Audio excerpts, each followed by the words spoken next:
You're on her side. Folks, we have 10 o'clock. We're going to start. So before we start, let's bow our heads in a moment of silence.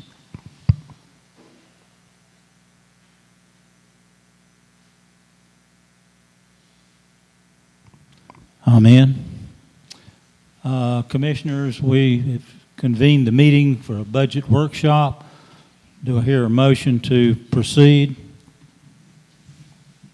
I need a motion to get this started. I move. Okay, have a motion. To have a second? I second. Okay, have a motion and a second. All those in favor of proceeding with the workshop signify by saying aye. Aye. Opposed? Ayes carry. Savannah, I'm going to turn it over to you and let y'all know, as we flesh things out, it just saves a lot of time when we come down to adopting the final budget. If we've worked through all these different sessions and so forth, I hate we have to have them, but we're going to need to do this. So turn it over to Savannah. Thank you, and thanks everybody for your time on a Friday morning. So we're going to start this budget workshop, and it may take up all of our time. We're going to hear from the police department. As we all know by now, it's not a secret, our police department was mismanaged, and they've got some big needs. So now that we have our new chief, Jeff Eaton, in place, he's going to go through some of the changes that we are hoping to make this year, and then we'll need some guidance from you all about how to proceed.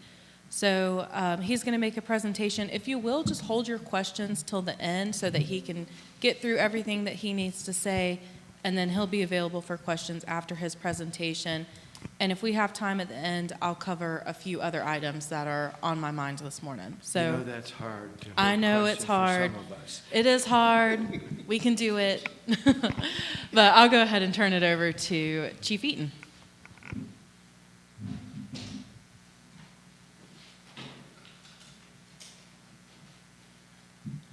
Good morning. Morning. Jeff Eaton. I don't want to contradict my boss there, but if you do have a question, if I don't lose track and forget where I was going, it might be a good time to ask that question so I can answer it. So I'll just leave that at your discretion. But sometimes it is helpful to address it while it's in the moment.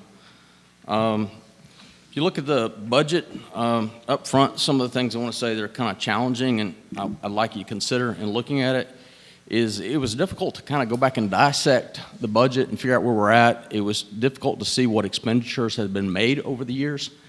And reviewing the past, I couldn't see things that were purchased for the line items that existed. In other words, you have a line item and there's money going out of it, but there's no record of having purchased what it was allotted for, if that makes sense.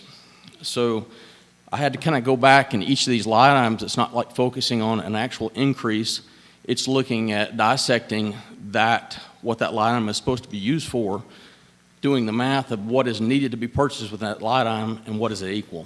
And so some of them are not like what's increased or, from what was before, because if you look, a lot of the line items before were absolutely used, and then the money to pay for that line item came from somewhere else. So it's just kind of a lack of planning, I think, if that makes sense. But going through, if I can get this on the, can you guys see that? Okay.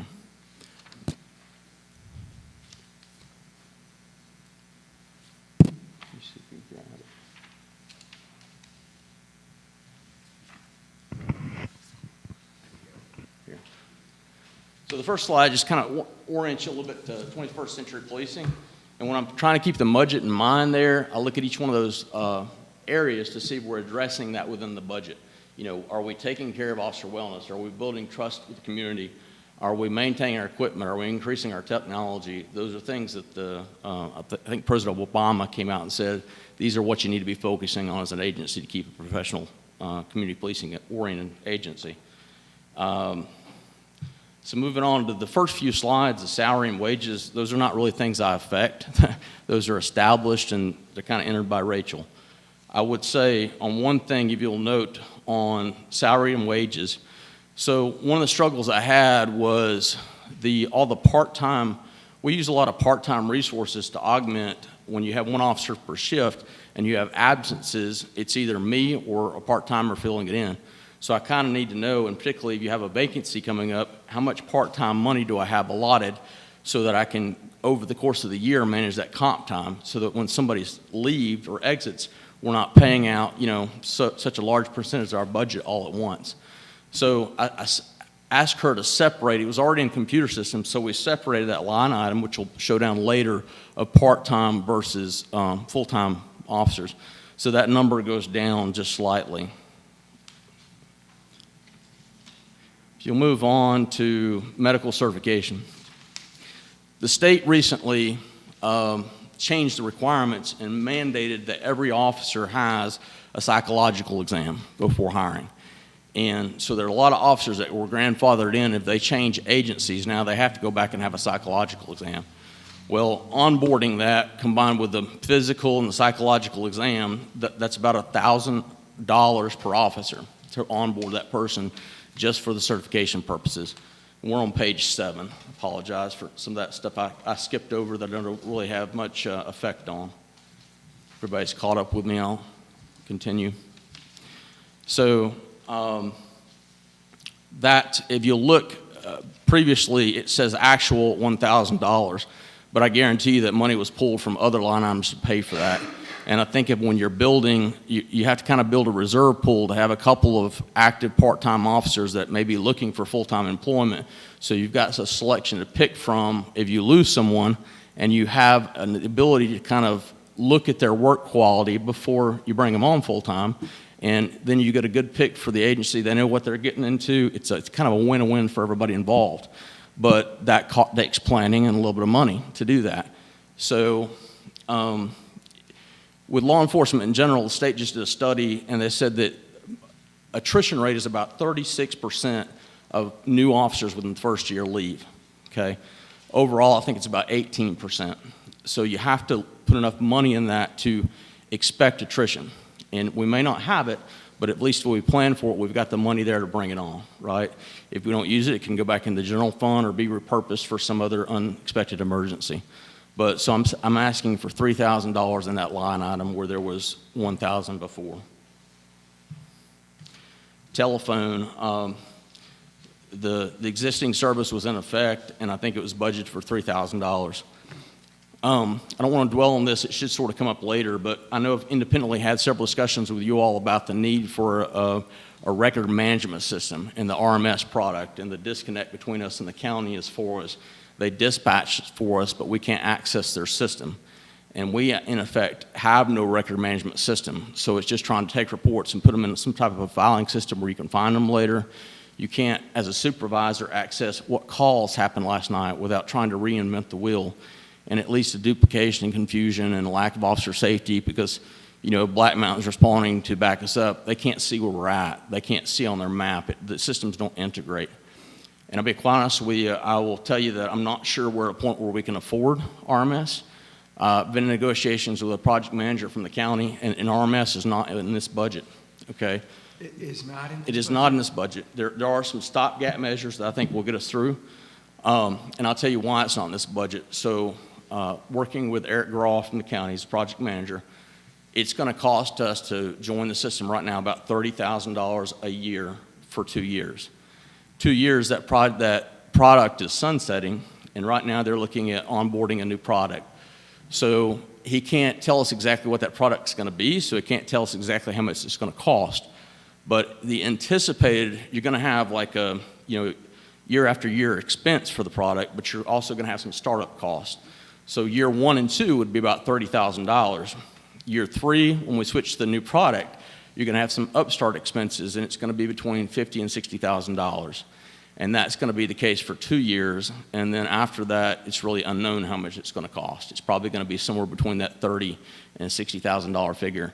And I realize for this agency, that's a lot of money, and I'm not sure that I agree with their concept of how they determine how much each agency that is a member of the PSIP is allotted. So maybe over time we can improve that. But this begins to explain in the telephone. So what I propose doing is moving from right now, each officer uses a hotspot, it's called a MiFi, to connect to the internet, all right? If we transition to an individually issued cell phone, we could purchase a product right now called a Freedom app, okay? And a Freedom app is kind of an RMS light. It doesn't give you the benefit of having all the record management, but it does, to a certain level, access the CAD.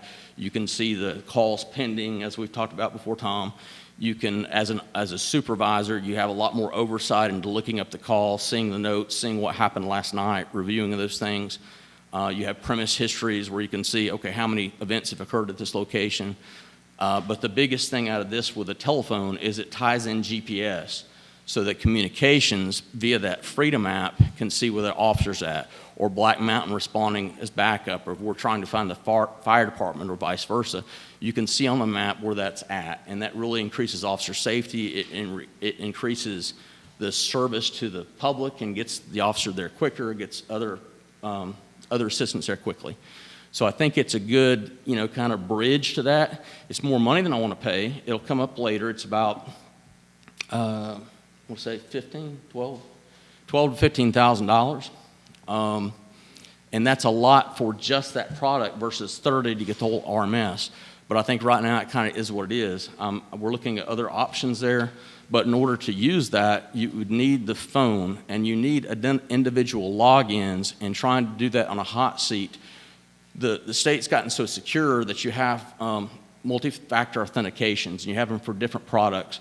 And when one officer is trying to log into one device, it just leads to spending 2 hours on the phone every day with IT, because it's too much to straighten out as to who's logging in on this. It doesn't work. We've tried it before in the past at other entities. It just doesn't work. So the other thing it allows you to do is to clean up and separate with all the concerns on discovery and things that are going on. It really keeps the work that they do separate from their personal issues on that phone. So if they're using a phone at work, you don't want them to have personal activity on that phone. You don't want to be getting on Facebook if it's not the Monetary Exchange to find out what's going on. But you're able to hold those officers a lot more accountable as to what they're doing at work, and they're able to separate that activity, other than me having to call them on their personal phone. Travel and training. What existed before was $600. I'm not sure what $600 would ever pay for. But what I would like to do is, in trying to keep people abreast of things that don't occur here regularly, that come down from the state as training and new ways of doing things, I'm kind of proposing to be able to actually send someone to training. And to do that, what I would like to do is set aside about one course a year that's outside the area, which would probably be at the Justice Academy for an officer to go to, and be that the one core that nobody here has that I would recommend is called Police Law Institute. And it just really goes in, it's a 2-week course. It goes into the ins and outs of the legalities. It's a risk management tool. It's a really good factor reviewing case law to get people to understand when am I detaining someone? What's going on with that stop to keep us in compliance with the law? It's kind of an invaluable tool, particularly when someone's been out on BLAT for 5 or 10 years. But that comes with per diem. The Justice Academy, you can stay there free, but you got to pay for meals and that kind of thing. And all this back here is math. When you take the per diem rates and you calculate 2 weeks and you go to 4 officers, to be able to pay for that stuff, that's kind of what it costs, is that $2,000 figure. So that's what I'm proposing there. Move on to maintenance and repair of equipment. Our fleet needs some work. And everything you do on a vehicle these days is expensive. We have an issue, but I've kind of discovered that there was moisture within the taillights of the vehicles. Well, to solve this problem, someone drilled a hole in the taillight thinking the moisture is going to drain. It doesn't. And then those taillights are not simply as much as changing out a bulb. It's a LED system, and they can be as much as $600 to $1,000. And we've gone through a few of those. I procured one on eBay used from a wrecked vehicle and replaced it out. But I've got another one right now, the Durango, and it's hard to present a professional image to the community when folks are saying, hey, your light's out, your light's out, your light's out. But, I've got a siren box that's going down on the vehicle. That's about $1,000. Every vehicle out there has issues. And I'll admit that some of these things over this year, this is our scars from the storm. Public works, streets, you've all seen what they're dealing with. Okay, the police department, they're a lot more hidden. We didn't lose a lot directly in the storm. We lost a vehicle that we were trying to put back in service, and it's been replaced by a donated vehicle, right? But what we were asked to do is to not spend money, unless it's an emergency. So we put that purchasing on hold to make sure that that money was available if needed to be for the town. So a lot of those things that were recognized early that need to be done have not been done. And as we kind of get a green light to spend more money, we're trying to fix some of those now. So some of these asks in the budget are almost like, give us an extension on our unused money. And that's why some of that money is asked for to be in the budget that might be returned this year to the general fund. But you can see I highlight a couple, the radar antennas malfunctioning, light siren box went out. There's various issues. Maintenance and repair.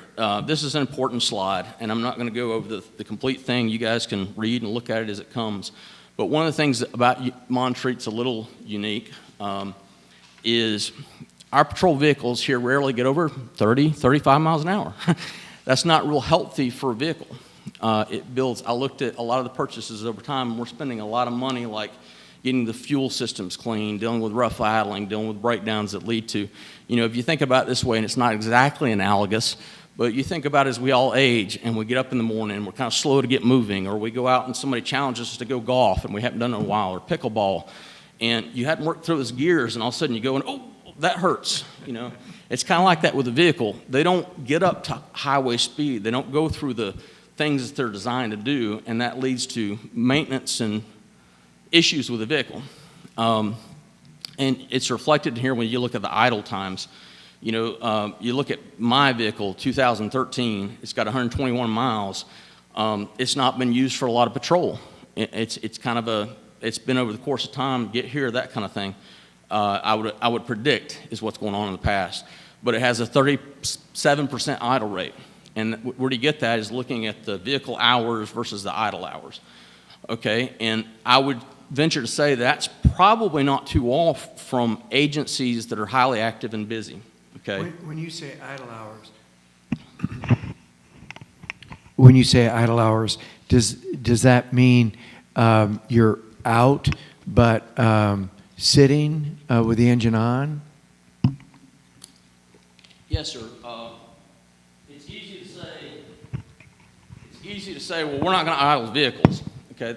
It's not realistic depending on what you're doing. It's tough to ask an officer to go out in the middle of the winter or the middle of summer and sit in that patrol car and not have the benefit of heat or air conditioning.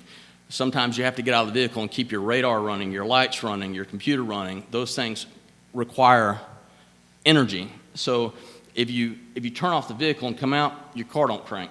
Or over time you kill that battery very quickly. So there's certain times you can turn that engine off, but if you're going to come in the office and be here 20 minutes, you're going to turn that engine off. But if you're sitting on the side of Assembly Drive monitoring traffic, or you have your lights going or something like that, you're not going to turn it off. If you turn that thing off, I've worked these nights, that car gets cold really quickly. So it's difficult to ask an officer to totally shut that down. I mean, you can turn it off, but then you turn it back on a little bit to get some heat back in the car, if that makes sense. So when you see that percentage of idle time goes up is if you work at the county, you're running call to call to call to call to call to call, and you're driving from, Candler to Barnesville, but here we don't have that activity, but you still expect patrol and you still want them to be out versus in the office, because the time they're in the office and they're not out, that's when they're needed. That's just kind of Murphy's Law, if you will. So that's where some of that comes from. You can look through there. You look at our donate vehicle. It's the 2017 that we got from Sunset Beach. It's got 121,000 miles and an idle time of 53%. Our two vehicles that have been here for patrol are both at 75%. So you can see the difference there, okay? I'm not that familiar with Sunset Beach, but I predict it's a little bit more active than here. So does that make sense? Do you need me to, okay. When you have that activity, when you have a lot of idle time and you're not getting up to interstate speeds, that's not good for the life of the vehicle. It causes a lot of issues down the road. It's like sitting and not using, so to speak. Public safety education, there was a budgeted for 500. I think historically they've done Safety Saturday, which is an event down in Ingalls. What I would like to do, and it's been difficult of late, but you guys have heard me talk about it a little bit, is trying to get out in the public divide the town down into kind of sectors, meet with some block captains that are willing to host some events or have what they call coffee with a cop. So you have these little community meetings and you ask the residents what they want, what they expect of us, how we're doing. Oftentimes that's where it goes back to that 21st century policing of building trust and resiliency. You know, our community here, what we struggle with is they don't call us for things that we need to be doing. And it's anywhere from they don't want to bother you to, you know, then they're calling about things that are, you know, truly, I believe in community policing, but, you know, is it my job to tell Barry to take down the barricades because somebody's got to have a carpenter come pick up their blinds by 4 and they can't tell them how to navigate the barricade? You understand what I'm saying? So we need to get out to the public and have these face-to-face conversations so they can understand, so we can understand what they expect of us and they can understand how our job works. You know, don't call and leave a voicemail on a phone of something that happened 2 hours ago. Call us then. Don't call the town clerk to communicate something that's going down right now. You know, call either the cell phone, which I'm not a huge fan of, but call communications, and you got a professional communicator that can speak to you, can get the information, record in the system, while the officer can be focused on driving and getting there. So they're not talking on a cell phone and bumping into a curb or that kind of thing. Plus the cell service is unreliable. But it's one of the things I've noticed since I've got here is people, they don't want to bother us, but they want to complain about the issue later. We need to know ahead of time so we can kind of actively address it and address it appropriately. And I don't mean to be disparaging there. I apologize. I'm just trying to say I don't think they do it. I think it's just done out of that's the way it's always been done, and they don't understand how we do our job. So it's our responsibility to educate them on how they do their job and how we can work together to make it a better, safer place. That makes sense. But what we're doing here is not budgeting, it's resource management. Those things cost money and time, and you know, if you're going to do it effectively, sometimes it's not one person, it's bringing another person in to get them involved in the system. With your officers, it's buy-in, it's getting them active so they like where they're working, they feel included, they feel involved, and they stay. Auto supplies.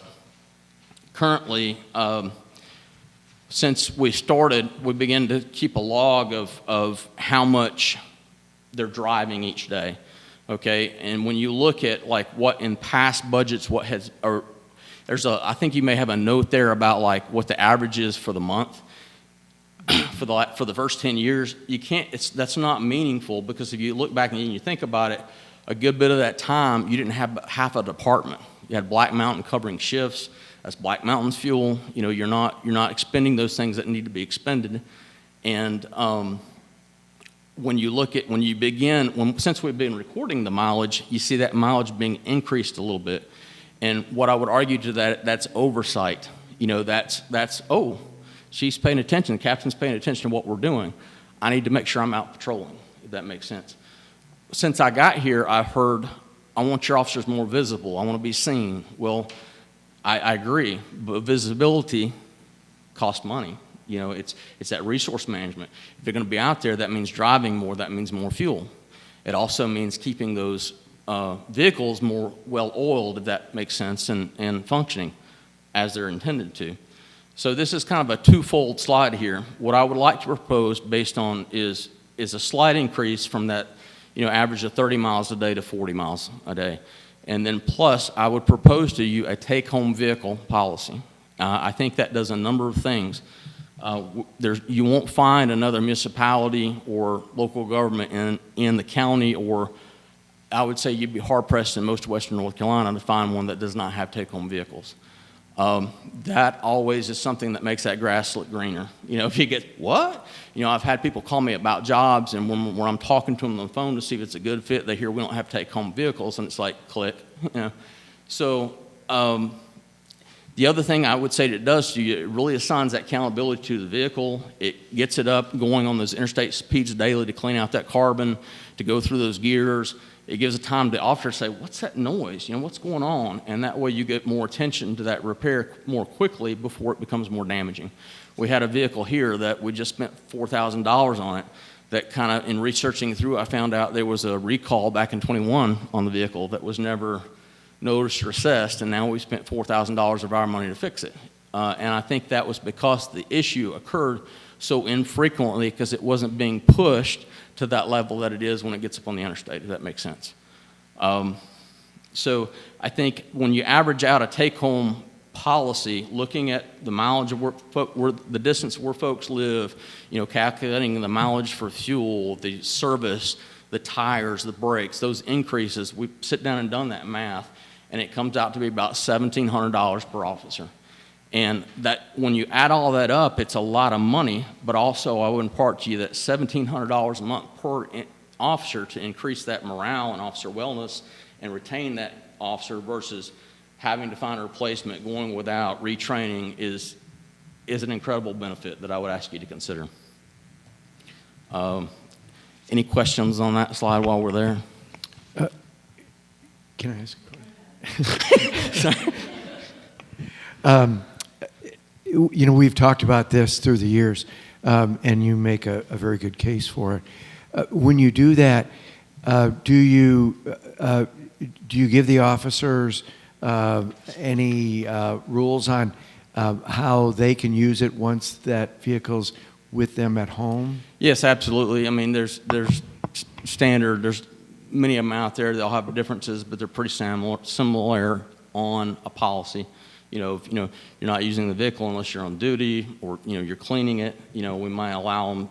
We don't have a good resource here in the town for a regular car wash other than the quarter wash. But if you wash it at home, or if you're going to take it to a school, it's an on-duty thing. It's not a grocery getter, and there's state laws on that in policy, and it's just as simple of it.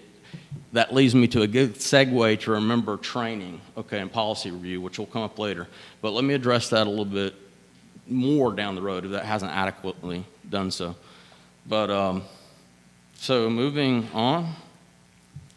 Chief, can I ask one question? Yes, sir. Are there any studies about the impact of take-home vehicle There- and improve morale or improve retention? Lots, lots. And I mean, I can send some of them to you. They're all, it's like with any study, you have to look at who did the study Right. and what narrative do they want to put out there. But there is definitely great benefit to it. That's why I think most agencies have gone to it, the cost effect benefit. You can send us maybe a couple of things so we can. Some of them are not, I'll be honest with you, are not as relevant as to here because a lot of them spend time talking on like Buncombe County. So, at Buncombe County, when I worked there, I was pretty much, they didn't say I was on call because they didn't want to pay for it, right?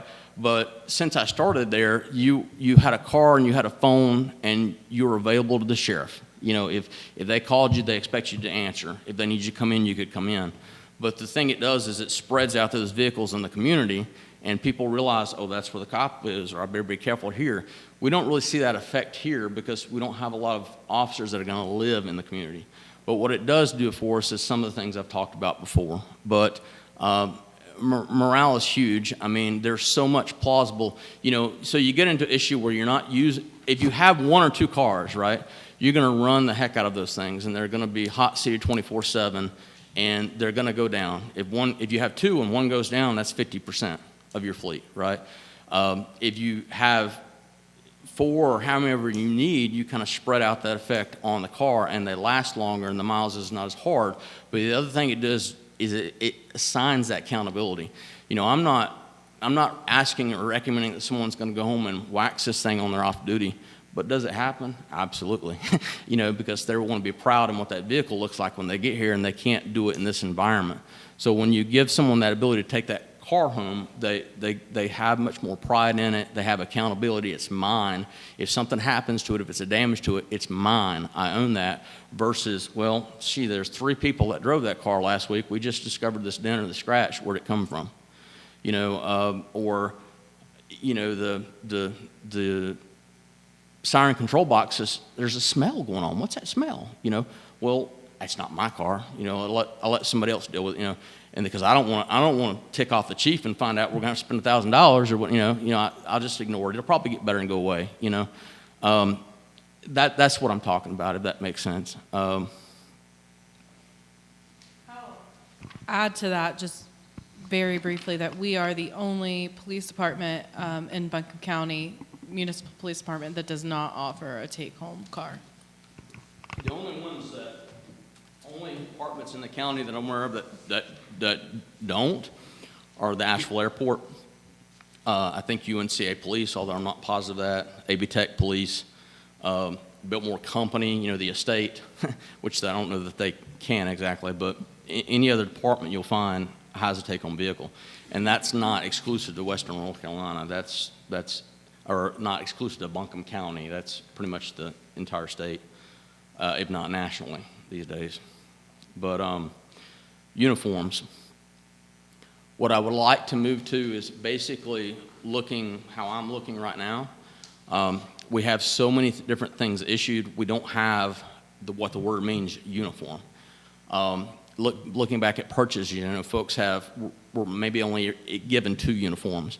So that means you're washing every night. You can't, you need, most places issue 3 uniforms so that you can have a clean uniform each day, work off, wash your uniforms, come back. We don't have that. We have a mismatch of equipment. If you look, all the agency issued body armor effective July 1st, we have 1 vest that has just a couple weeks left, but July 1st, all our armor's expired. So none of that armor is warranted. If someone is shot, the manufacturer's not going to back it up. If they're injured, you're not getting money out of the manufacturer because they're not warranting it past that date. If you understand what I'm saying. So that's a huge expense, and unfortunately, that's one of those things where it's have to be all bought now. And then if we do a good job and retain all those officers in 5 years, they're all expiring at the same time. So, that probably won't happen because, as I said, you're going to have some attrition, and then you're going to have to fit that vest to a new person when they're hired, and you take that old vest and you issue it to a part-time or reserve that, it fits well enough for. But you don't want to have your equipment all coming up for replacement at the same time. That's a lot of money to put out. So, but that's where we're at. A new vest and vest carrier together is about $1,100, just to give you a concept. So I kind of put some of these numbers in here. And a carrier is like what the vest goes in. I wish I'd brought mine in, but what I would like, it's in the car. I can go get it if you want. But that's all right. It basically, the carriers that I would like to go to looks like this uniform shirt. So, the officer still can take it. When you wear a vest under your shirt, it still has a carrier. It's a little different, but when you wear it under your shirt, in the summer times, you get rash, you get chafe, you get infection. You can't ever dry out or cool down. And with an external carrier, now the ones I would like to go to are a little bit less militaristic. We don't look like the militia jumping out of the car, but they look like a patrol uniform. But if you look closely, you can see where it stops on the arms and the bottom. But it allows you, even on a hot day in the car, if you're wearing it, to unzip it, and it gets some air in there, and you can kind of dry out. It just increases that morale for that officer, all those things exponentially, and the health and wellness. But there's one example. So it's going to look pretty much like that, but the vest goes into that, and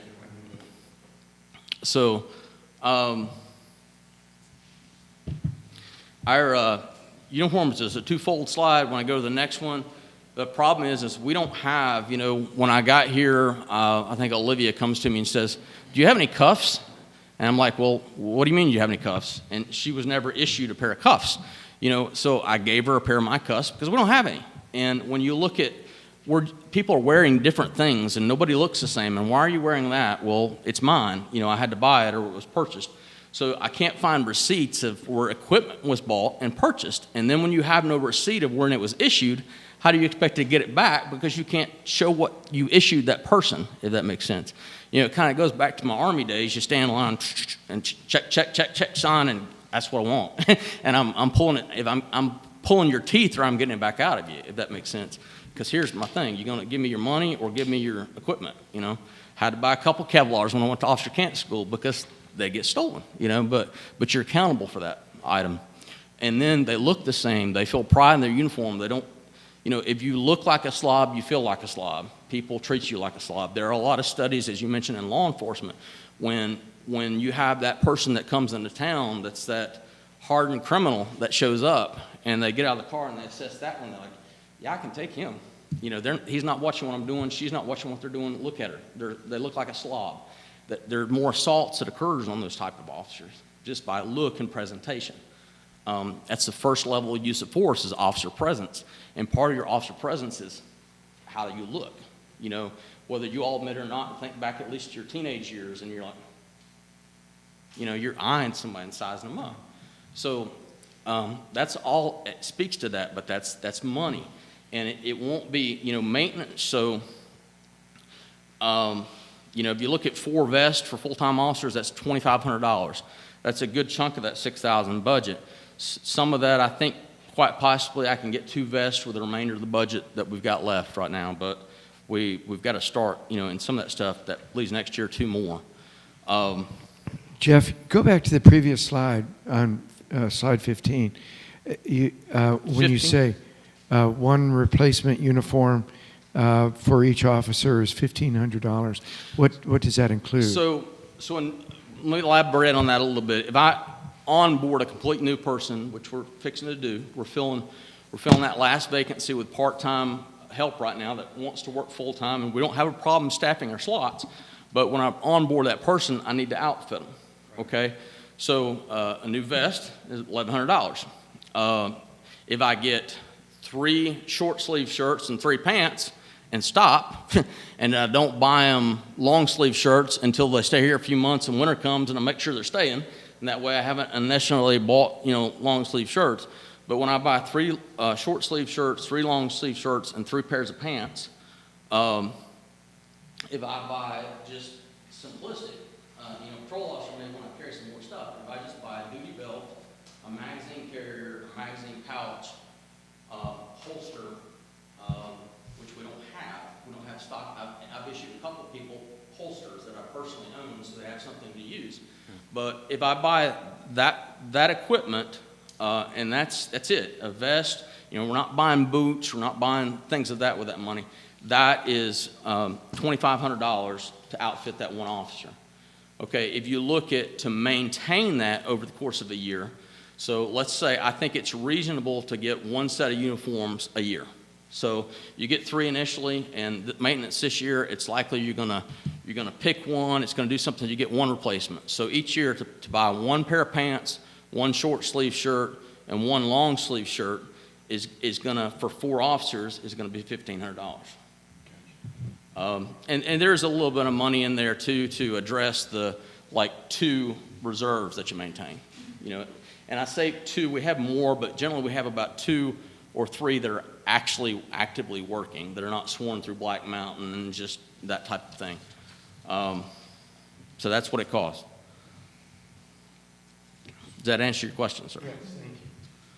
Dues and subscriptions. I'm not really sure what this was used before. I think last year they talked about purchasing a product called Power DMS, which it's a great product, and it's there to manage policies, and you know, when people sign policies and push out new policies, it's really designed for Montgomery County Sheriff's Office, where you've got, you know, 400 officers, and that's difficult to maintain. When you've got 6 or 15 total, that's easy. That's a notebook and pen and paper, and it's kind of, another analogy I would compare it to purchasing the sprinkles for the cupcake and not even having the cupcake. You know, because there's so many other needs that we need. We don't need Power DMS. But Thank you for recognizing that, because I asked about that when it was first proposed for the budget, and I just walk away shaking my head. You don't have a record management system, okay?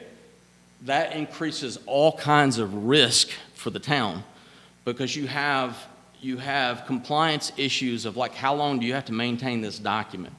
It's like, I wish Brandon was here, but it's like if somebody asks for a document and you don't have it, you're probably better off than if someone asks for a document and you have it but can't find it. You see what I'm saying? But the laws are so serious with discovery now. I mean, you can get charged and convicted with a felony. Why do we have problems recruiting in law enforcement? Because it seems like from the internal perspective that the whole world is coming down on you to get rid of your certification. You know, because in attempts to, you know, build a professionalism in law enforcement, sometimes they attack certain, you know, they come out with these blanket policies that don't really address the issue because you're ignoring the problem officer, but you're making it more difficult for everybody else that's trying to get the job done. So there's a lot of scrutiny on you. The district attorney can, you know, you used to have a thing called, you still have a thing called giglio, and it was really designed for being dishonest or untruthful. But now they've expanded it to essentially to, if you have a use of force, and I don't like your use of force, it seems to be ugly. Now, you haven't committed a law, I'm not going to charge you with it, but I'm going to giglio you because I think you have a bias and you're not credible. You know, so then now I can't work in law enforcement, and I just gave up my, 15 years of retirement that I built into the system. And that's why, you get public officials that stand up, I'm not talking about here, but you get public officials that stand up and say, well, I support law enforcement when they do the right thing. And what everybody hears from that, and what it means is they don't think you ever do the right thing because they don't want they don't want you to see you doing that activity because it's oppressive. So there's a lot of negative police sentiment nationally as well as locally that puts that pressure on it, why it makes it difficult to recruit and retain officers. So these are some of the areas of what I'm looking for doing is actually addressing some of those technology needs. And I've asked for 12.5 here. That's a big leap. It goes to those pillars, but what I would like to look at and addressing there is we bought a body, there's a lot of lack of planning that's going on. So we recognize that everybody's got a body camera system. We need to have a body camera system, but we purchase a body camera system, but we don't get the software product that's required to go with it to be able to manage those videos and make sure you can find those videos. Again, it's kind of like a hoarder. If you have it and can't find it or don't know when you can delete it, it builds up and all of a sudden your server's full. Or you're paying a lot of money for that storage because you don't know what videos you can get rid of and what you can't. You might as well not have the camera system unless you're going to have a tool to be able to manage it. So so I've got kind of a list. I'm not asking for the $60,000 I really need here. I'm asking for 12.5 because I'm in negotiations with the county on could we get under the Freedom app. Well, if we do, that's $12,000. That's that line item gone. If we don't, we can look at things like other, record management systems that are lower cost, but they don't tie into the county. So you're still not going to see those pending calls. They're not going to know where you're at, those things. But at least it gives us some way to try to, I think we've gone a long way, and I would invite any of you guys to come down and look at what we've done. But Captain has worked with Microsoft Forms to try to create mimic some of those things that RMS does as far as going in and filling in a field so it comes up and generates a report, and it's a free product and it's a secure product. It's not like, a Google document that's just out there working off of a Gmail. You have to log into your town account, you have to log into Microsoft, you have to do multi-factor authentication. So it's a more secure way to keep and collect the data, but it's not RMS, if that makes sense. But we could use the Freedom app if we can get it. That's kind of a big question. It requires more networking with the county. And also, in 2 years when they go to a new product, are they going to have a Freedom app? Probably, but that's not a given, if that makes sense. But there's some other options there, police2police.com, there's Southern Software, there's, one of the things I'll mention here, the lack of planning.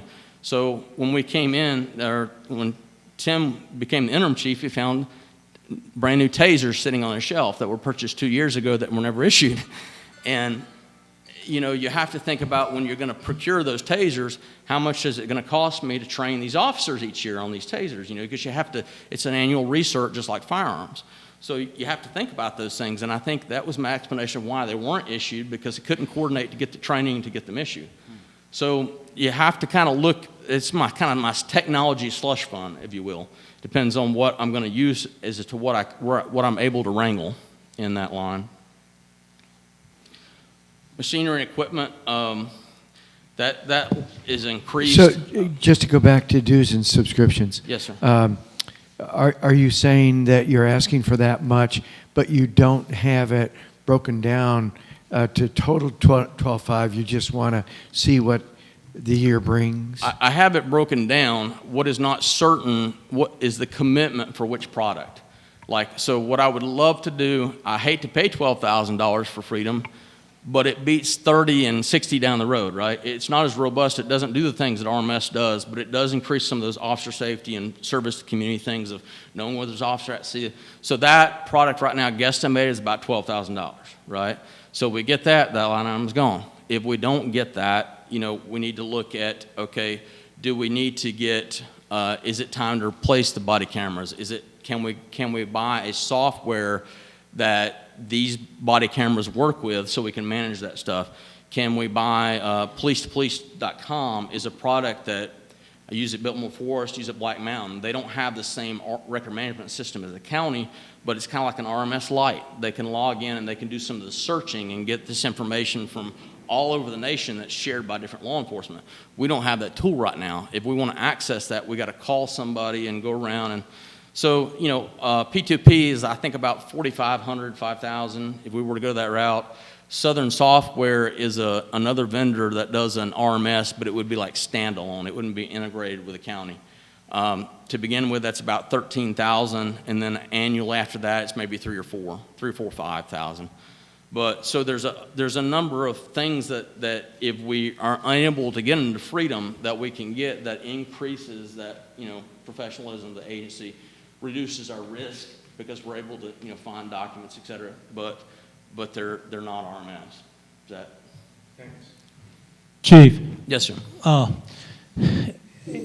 in two instances or two things in your budget, you were talking about working with the county for communication and this. Does the county give us anything, or is this a share that they give to all the municipalities, an opportunity to do that? I'm not quite sure I understand your question. Well, Let me address it. we get very little, if anything, from the county, period. Are they giving us anything, or are they charging us for everything we participate with them on? Right now, with the communications and the dispatch, they're charging us nothing for that, okay? But, you know, it's a multi-bladed, double-edged sword, I guess is what I'm trying to think about, because, you know, we're encouraging people to call, and they're putting this information system, this stuff in their system, but we can't access it without, like, specifically asking, and that ties them up and to send it to us. And it's kind of like going back to the Hoarder thing. There's a lot of information there that's untapped. So you have to make sure, like if you have a charge, you're requesting to get that information that they have to send it in. You can't research it easily. Like if I want to know how many wrecks have happened at this intersection or here, that I can't get that. I have to go ask them and trust that they're going to be as dedicated to trying to find it as I would be myself, because I can't access it, right?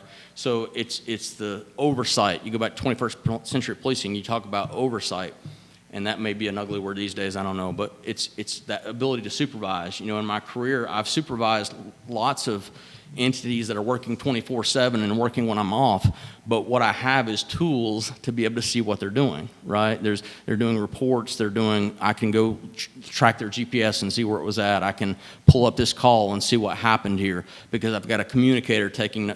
Does that make sense of what I'm saying?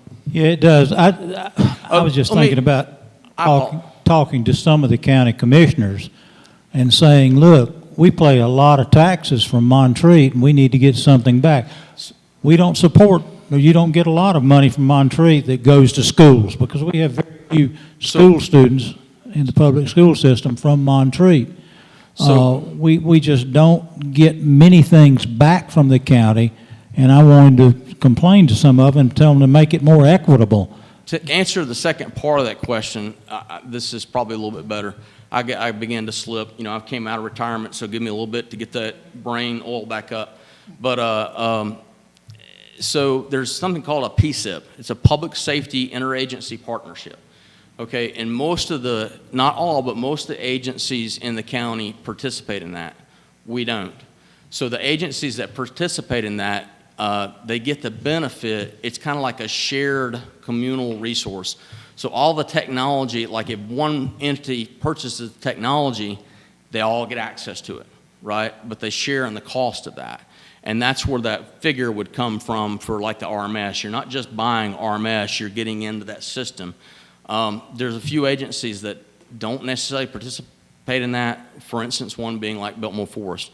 Biltmore Forest, they use the same radio system, but they have a totally different dispatch. And it's kind of like back when Black Mountain dispatched, and Black Mountain dispatched for Montreat, I believe, at that time. But Biltmore Forest dispatches for themselves, but they have to maintain 24/7 communicators, the whole 9 yards. So the agencies that are getting things from the county are generally paying for it. Fire departments run a little bit differently. Fire departments are a special breed, and everybody loves a fireman. You know, a fireman can go in and the whole city burns down, but they save a cat and they're heroes. You know, police department, you go in and somebody breaks a toenail and arrest, and they're wanting to put everybody in jail. You know, that's just the nature of the beast. But does that better answer the question? Yeah, it does seem like we could reach out to the county commissioners and say, like, we're paying all this money in taxes, and my kids go to private school too, so we're not even getting that benefit. So you don't have a lot of kids here.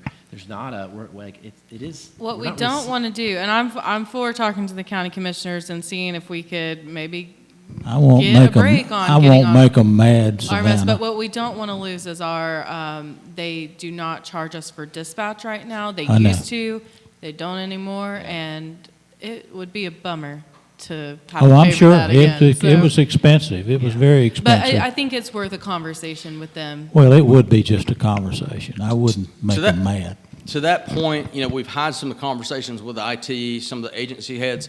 I think they begin to recognize it, but they also look in fairness to these other entities that are paying into the system to get that. How do we let this person participate and pay nothing when they're paying this much? I think your argument would be mainly, why should any of them be paying? Because that's what taxes, pay for. But I think that some of them do recognize, because they've relayed that to us, that's a big ask for a small town. And can they ever get in the system? And they want us to get in the system because it improves service for everybody in the county, including the residents here. But it's a lot of money. So, ready? Move on. Machinery and equipment, that is $7,000. So, so right now I'm probably shouldn't say this on the recorded thing, but I'm using a radio from Biltmore Forest. I'm still a part-time reserve there. It's a loaner. If I didn't have this, I wouldn't have a radio to be using. We've got the Donate vehicle doesn't have a radio in it. I think we can function with a handheld radio instead of that radio in the vehicle up front, and get around and use a handheld. But we have to have good handhelds. With that in mind, you want to be where you're not trying to buy all the radios at once because they're going to die. We've got a couple that have issues now that we need to take offline to get in the system to see if they can get them updated and fixed. But we need to think now about that. So a handheld radio, depending on what you purchase, if you get a Motorola, a handheld's about $5,000. One for the car is actually a little less, but in general, they're about $5,000 a piece.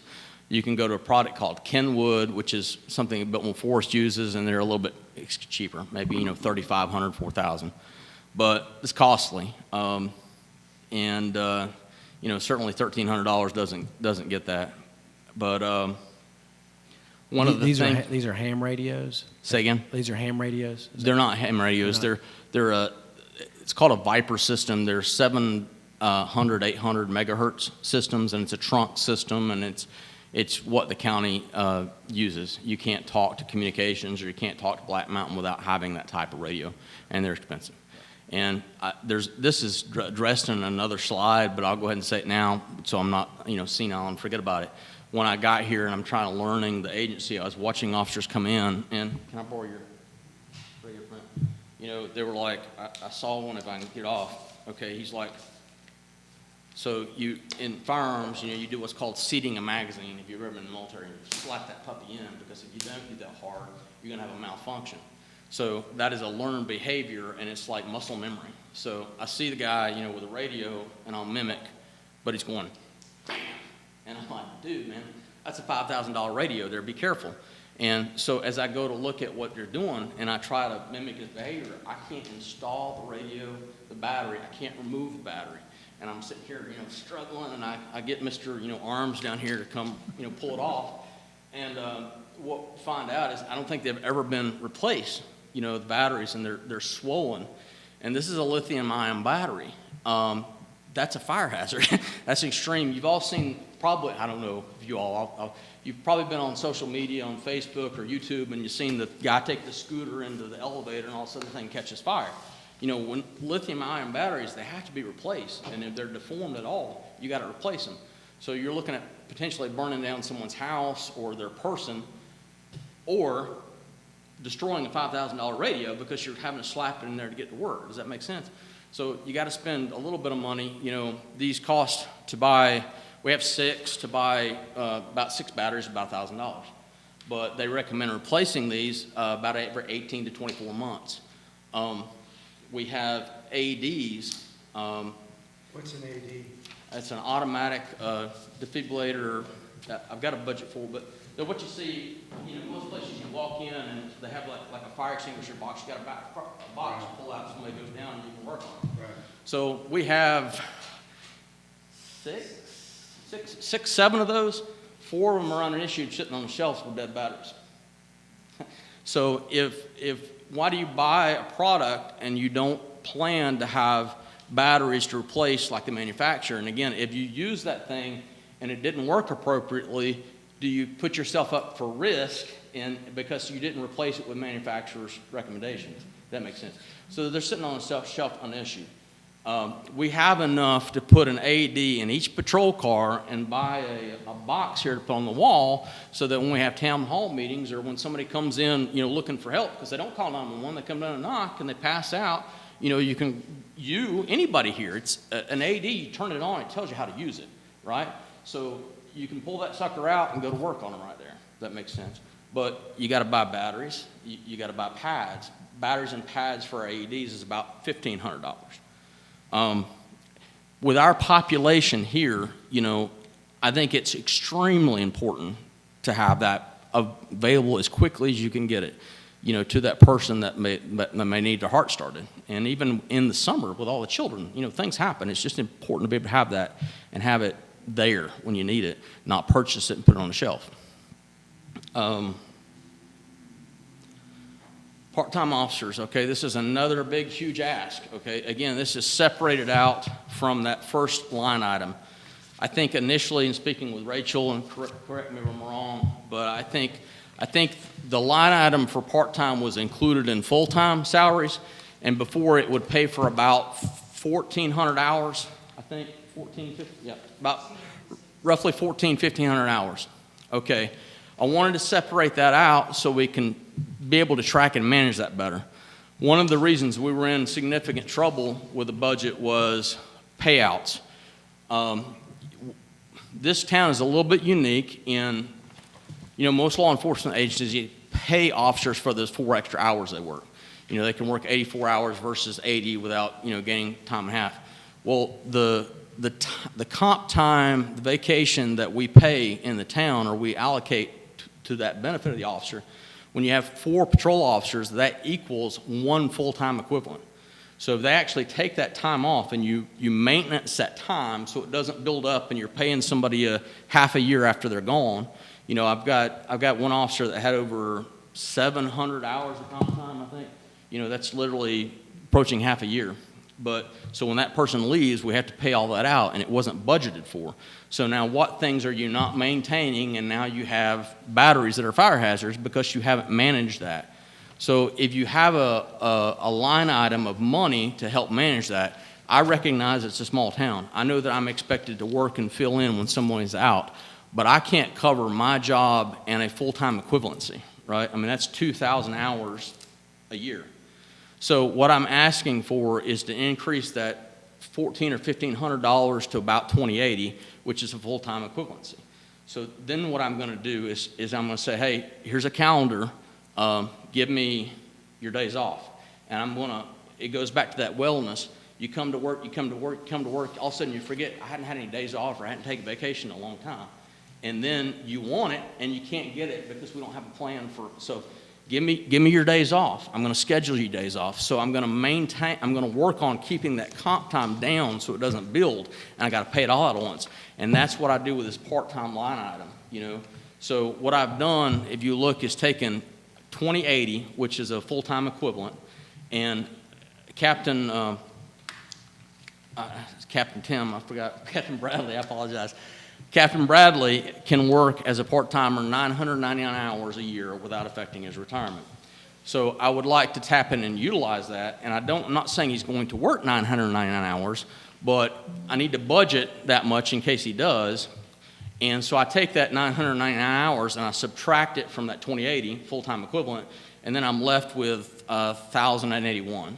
So I have 1,081 hours in there budgeted at 2210, which is what we pay part-time employment currently, and then I have 999 hours at his rate of pay, and together that equals 52,000, which if you think about it is kind of like an average officer with some time and grade. So that's what we're kind of asking for, is almost a full-time equivalent position minus the benefits. But the thing that's going to do is it's going to help maintain comp time. It's going to increase morale, so you're not constantly asking someone working days to juggle and switch nights and change their shift. And well, I've been working for 3 days, now you're asking me to work for 7 in a row. It helps manage that stuff so you don't have to do that. And it gives you the opportunity to vet part-time officers to see if they're a good candidate for a full-time position.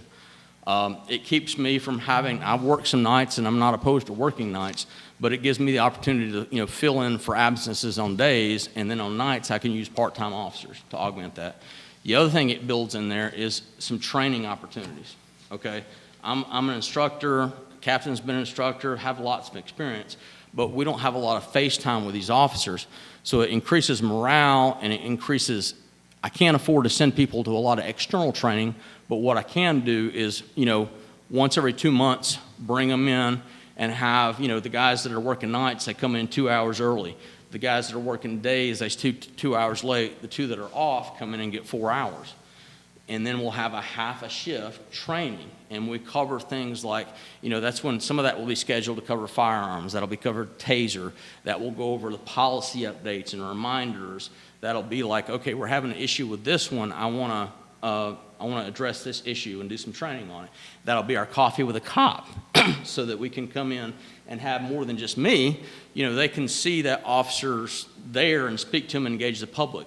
That might be, we have a work day where we come in for those 4 hours and we clean up the parking lot. We clean our offices, we clean our vehicles. We go up here and pick up trash, or we help, with some bear problem, and that helps on education of, we really got to keep this trash up, for the bears. I know you guys have said a lot, Mayor. I've heard you say, Montreat is a peaceful place, but what we have to do is, yes, most of the time we're not protecting ourselves from Montreaters, similar to the bear problem, the trash. You have to think about what threats may be coming in. And while you're not always asking someone that's an officer here to do all the things that you might do at APD or the county, the reality is that at any given time they could be asked to do that. So they have to maintain that level of competency. That you understand where I'm from.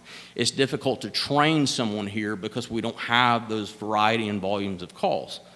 So everything you're doing is hypothetical, so that's why you need to recruit and retain officers coming in with some experience level, and then you can work on maintaining that. But that's a big ask. I want to try to go into details, but it's not as big as it looks, because you were already paying for, I think, about 1,400. We'll just say if it's 1,400, 1,400 times 2210 equals, so you were at 30,900 and you're going to 52. So you're increasing, about $20,000. We don't have to big payouts at the end. Correct. Yes, sir. If I'm doing my job. and I got a plan for that, right? And the last one I'll bring up is capital outlay. And it kills me to be asking for this, but because I know you guys see a lot of cars and you think, what are they doing here? And they're sitting and they're not being utilized, and I get that. But if you go to a take-home vehicle fleet, what you're going to have, if you don't take my vehicle away, then I got 4 patrol officers, and that's 5 vehicles not here, right?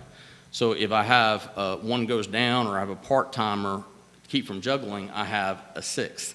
Okay, the 6th would be the donate vehicle that we just got from Sunset Beach, but we would need to procure 1 vehicle. And I've done a lot of work since I developed this slide, but what this slide is based on is a 5-year lease from Ford. and it's a hybrid Explorer, which I think would be really good for our environment. I've used hybrids before in my career in CID, and they're an extreme benefit because one of those things is idling issues.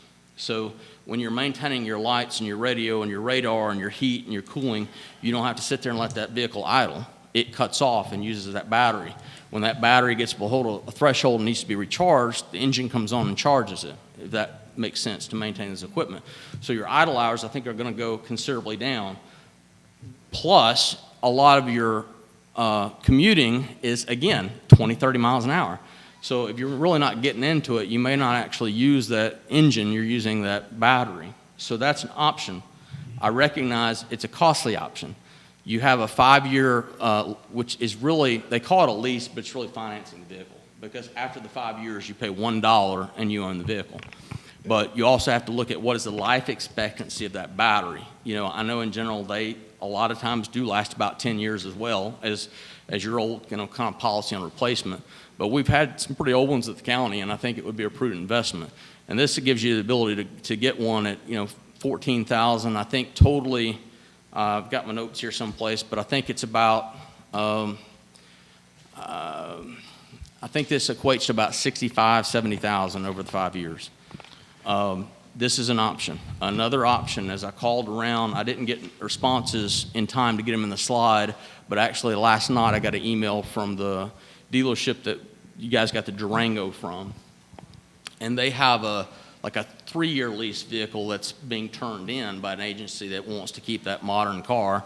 And it's a 2023 Durango with, I think it's about 16,000 miles on it.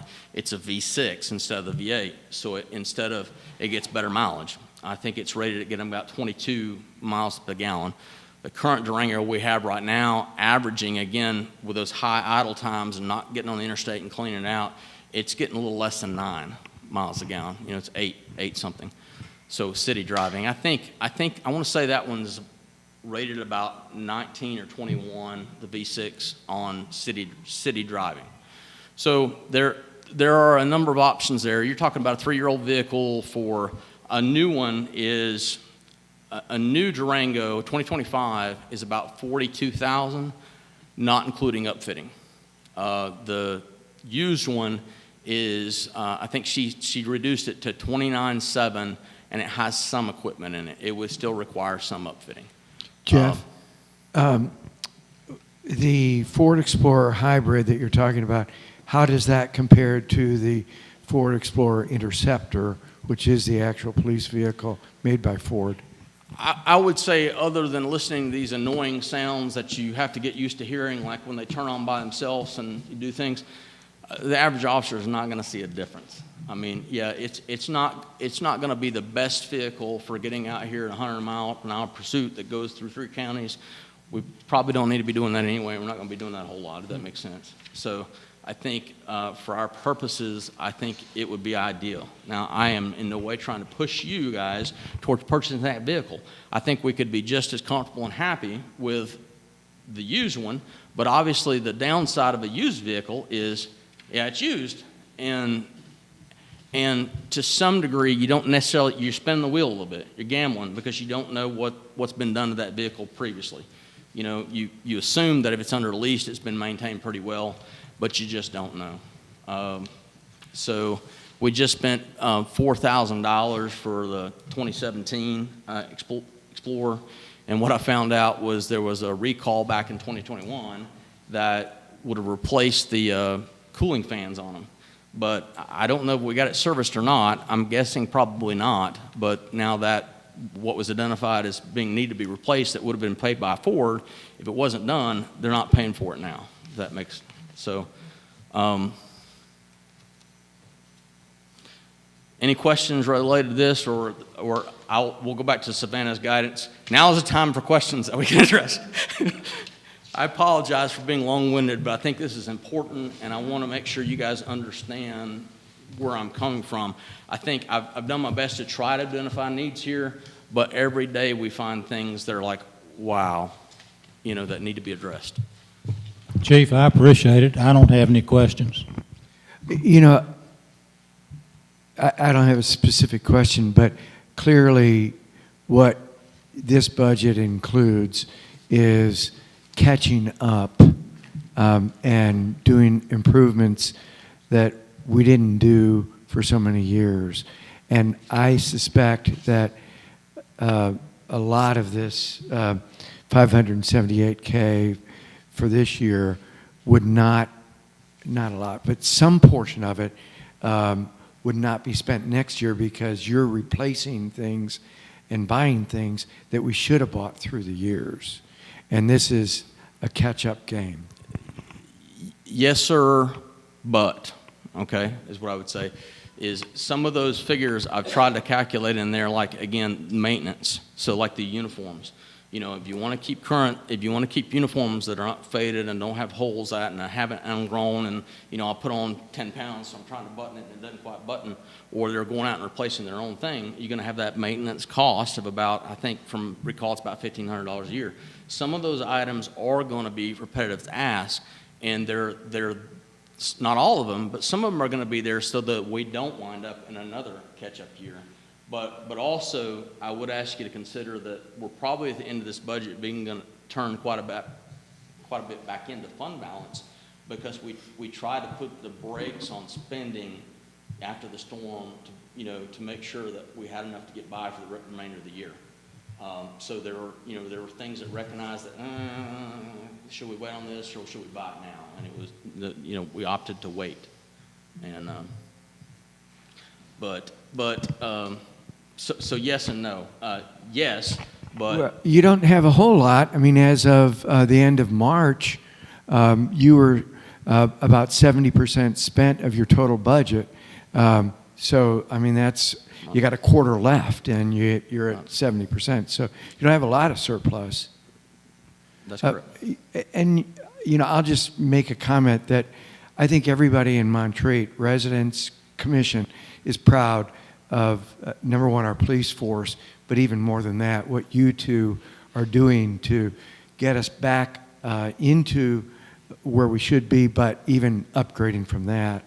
But it's a resource issue, and we've only got X amount, and the entire income, well, almost the entire income, lies on the shoulders of our residents, because we have no other sources except for some taxes. But so every dollar that you take comes out of another department's budget.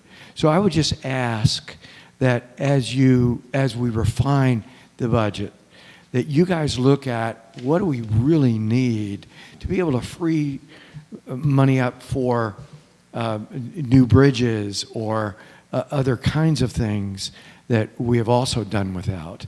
Because you all aren't the only ones that have done without. Every single department for the last few years has done without. Right. I definitely understand that. That's why, this is not what I would like to have. I think this is bare minimum of needs, recognizing that it's not meeting all of our needs. We're going to continue to deal with some of the things that, like the 12.5 figure I'm asking for. You still got these other underlying needs, but I'm trying to pay for some of them now so that in 2 years, when we have this huge need, we're not having to pay for all of it at once. We've already, proactively started to take care of some of those deficiencies. But yes, we've had those discussions. It goes through my mind when, the college students ask about, well, when's the road going to be paved? And you want to think, well, I'll just not say the rest of that, but you guys understand who pays for the road? But yes, I definitely appreciate that. I'm not 20 years old, so. Well, thank you, Chief. I think I want to be very respectful of everyone's time. So I'm not going to get into some of the other items that were on my list for today. We'll meet like this again, I think at least one more time before I present the manager's recommended budget. And in that meeting, I want to talk about the zoning administrator position, some questions about sanitation, and then cost of living or merit increases for staff. So those are kind of the three other items that I really want to discuss with you all. But also, between this budget workshop and our next budget workshop, I would like to either meet or speak on the phone with each of you individually to talk about, just to make sure that we're all on the same page about how we want to move forward and getting this budget refined. So I'll stop there, and thank you for your time, and turn it back over to you, Mayor. Chief Tim, thank y'all so much for not being just police officers. Y'all are good managers. I mean, when you go through this budget and proposal and you know the price of an hour of an officer, how much it costs per week per officer, and you know how much a uniform costs and so forth. I can tell that y'all have put a lot of time and effort into this, and it's probably the most comprehensive report on a budget or a proposed budget from a police department that I've had in the 13 years I've been sitting up here. So thank you. Well, thank you. Thank you much. I apologize for being so long-winded, but I tried to, thank you. Y'all ready to adjourn? Somebody suggested. Let's do it. We have a motion to adjourn. Have a second? A second. Have a second. All those in favor signify by saying aye. Aye.